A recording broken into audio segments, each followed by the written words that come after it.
Back with us on the SportsMax zone, Jamaica's young reggae boys failed to advance to the 2023 Under-20 World Cup after losing 1-0 to the Dominican Republic in the quarterfinals of the CONCACAF Under-20 Championships in Honduras. The boys committed an error in defense and gave up the decisive goal to Angel Montes in just the 10th minute. The Dominicans had the ball in the back of the net just before halftime, when defender Romain Blake's miscued clearance was tucked away by Edison Ascon, but the video assistant referee overturned the original decision after winger More Berora, who was involved in the build-up, was deemed to be offside. The Jamaicans were only able to register 2 shots on target in the game, but they did come close to a late equalizer when Jamari Clark brilliantly controlled a cross from Tevin Rochester, only to be denied a shot by a brave last-minute tackle from defender Sebastian Garcia. Several members of the Jamaican delegation, including the head coach Marcel Fuzzy Gale, returned to the island early today, and we were at the airport to meet them. It was a good experience. I mean, we didn't go all the way, but lesson learned.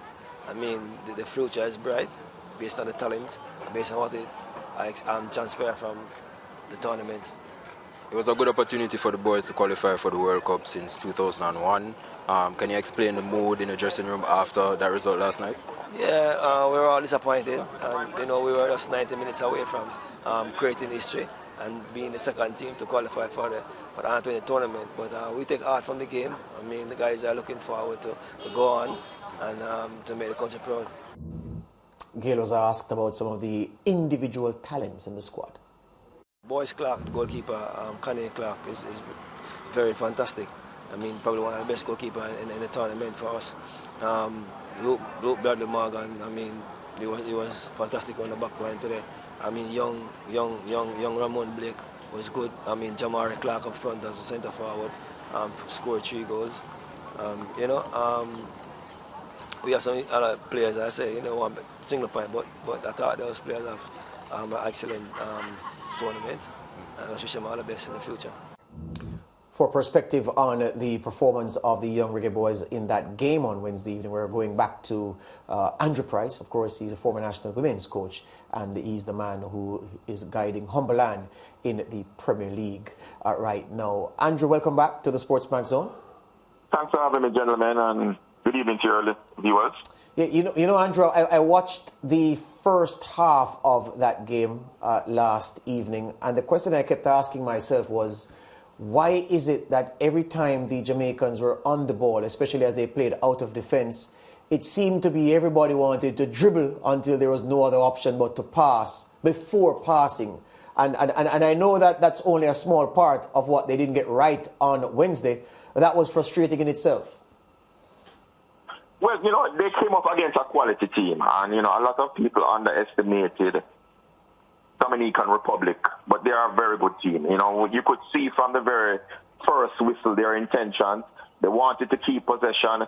They wanted to put a high press on our defensive unit, and they showed their intentions very early as soon as the game started. They're definitely well prepared. They look like our unit has been playing together for a long period of time. They have good understanding with each other, and they definitely outclassed us yesterday. Yeah, and on the point of outclassed, you would agree that it's not that they had better individuals, but individuals don't win team sport. And the point you made about the obvious superior preparation time and preparation of the Domrep team, you believe was a difference between them and a Jamaica team that had never met before in a group like this before the tournament? Definitely, and you could definitely see that there was a lot of understanding between the players. Everybody played to everybody's strength. They know everybody's weaknesses, and they basically played to that. They were very composed in defense. They weren't rushed. And we didn't give them any pressure, and they looked very comfortable defensively.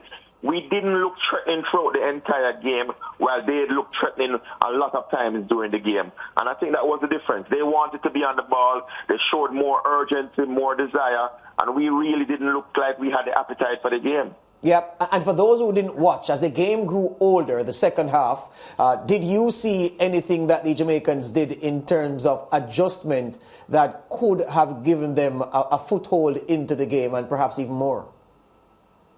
I don't think until the substitutions were made very late in the second half, I saw any urgency from the Jamaican team where they started to go directly up to Clark and got people to come and support him. But otherwise, I don't think we've moved the ball quick enough.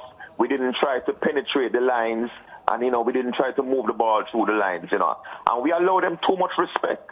And I think once the game got very comfortable for the Dominican Republic, all they were concerned about is keeping control of the ball and keeping possession. Yeah, Andrew, the last 15 minutes or so of the game saw the Jamaicans pressing really hard. Obviously, their intensity changed because they were trailing and they needed to take the game to the Dominican Republic. Having seen the Dominican Republic go in front in the game as early as the 10th minute, well, two things happened. They weren't able to score again after that, and the Jamaicans looked the more threatening team in the last 15 minutes. But if you were the Jamaica coach and you conceded a goal after 10 minutes, you know the quality of your team. Is there anything that you would have done, having gone behind so early, that you didn't see the coaching staff do last night? Well, one of the things I think could have been with the adjustment was to play high up the pitch and have a higher press. I don't think we pressed them enough. And especially as the game progressed, they got more comfortable defensively because they weren't being harassed by our Jamaican players. And I think we gave them too much respect, and we allowed their centre-backs to be playing the ball to each other and having control of the game. Once somebody didn't press, they would move the ball from side to side. And I think they got very comfortable. And because they were in that comfort zone, their coach decided that let us keep this ball as long as we can, since Jamaica doesn't want to come at us. Yeah, you were noting before we went on air, Andrew, that there is something happening in the Dominican Republic at the moment. As a Caribbean football union nation, they probably are putting their hands up now to demand more respect than they would have had 10 years ago. Definitely. 10 years ago, Dominican Republic would be known as a baseball nation. The home of the Big Papi out of the Boston Red Sox. They produce a lot of baseball players in the United States. But now they're taking a keen interest on their football program. And in the last 4 years, they have really had a meteoric rise in the development of their program. They have hosted the last 3 underage women's CONCACAF tournaments. And incidentally, Jamaica got beaten by those 2 teams, both at the under-17 and under-20 level. So it shows you the investment and the development that they're putting into their football program. And they can't be considered minnows anymore. Thank you very much for that, Andrew. All the best to you. We'll talk again. All right, my brother. Take it easy. Good. Andrew Price there, coach of Humberland. Yes, the Dominican Republic, Lance, they are announcing themselves with each tournament that their teams compete in at whatever level. And you heard Andrew talk about the fact that they've been hosting CONCACAF level tournaments and other tournaments.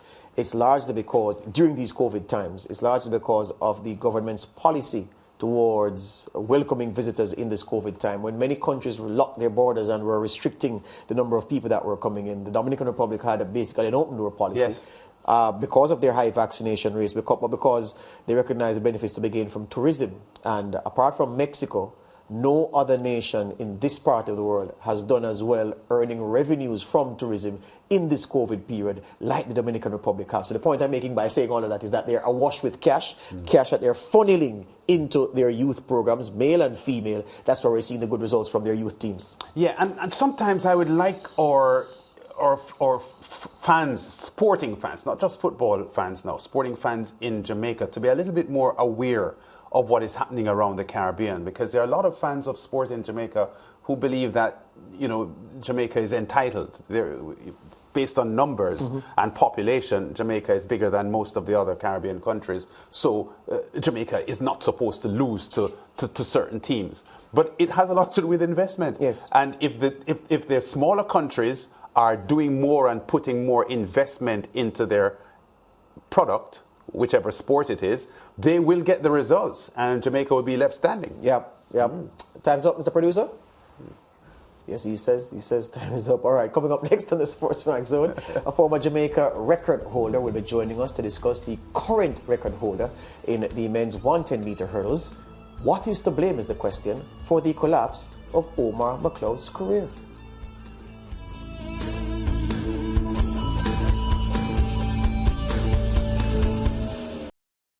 Thank you for watching SportsMax on YouTube. Don't forget to like, share, subscribe, and click the notification bell to stay informed.